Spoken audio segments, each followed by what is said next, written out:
Posibleng ipasara ang mahigit 100 boarding house at dormitoryo sa Iloilo City dahil sa mga paglabag sa panuntunan ng Boarding House Commission ng lungsod. Binigyan ng mga ito ng 1 buwan para sumunod sa mga patakaran para sa kaligtasan ng mga nangungupahan, lalo na ng mga estudyante.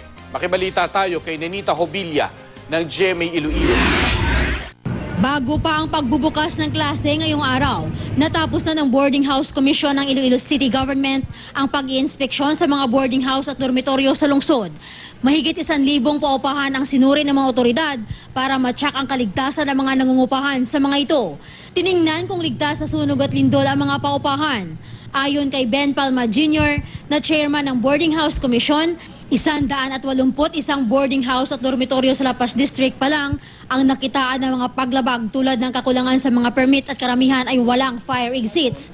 Karamihan sa mga ito, mga maliliit na bahay lang na nagpaparenta ng mga kwarto sa mga estudyante. 112 sa mga ito ang binigyan na ng notice of violation, habang ang natitirang 69 binigyan na ng final notice of violation dahil sa paulit-ulit na paglabag. Kung hindi pa susunod ang mga ito sa mga panuntunan, tuluyan nang ipasasara ang mga ito bago matapos ang buwan ng Hunyo. Komplayo nila ang 3 nga gina-required sang aton nga opisina.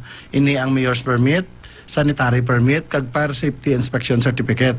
After nga makomply nila, amo sinatani dapat nga makapasulod na sila sang borders. 21 paupahang bahay naman sa Iloilo City proper ang inisyuhan din ng notice of violation. 11 boarding houses naman sa Molo ang nakitaan din ng mga paglabag sa buong lungsod. 376 na boarding house at dormitoryo ang nag-ooperate kahit walang business permit. Hinihikayat ngayon ng lokal na pamahalaan ang mga boarder na magsumbong kung makikitaan nila ng paglabag ang kanilang mga inupahang bahay.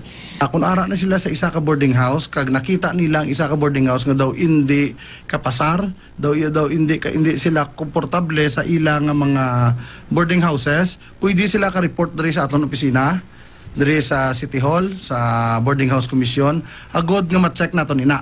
Nenita Hobilla, Nagbabalita, Pilipinas.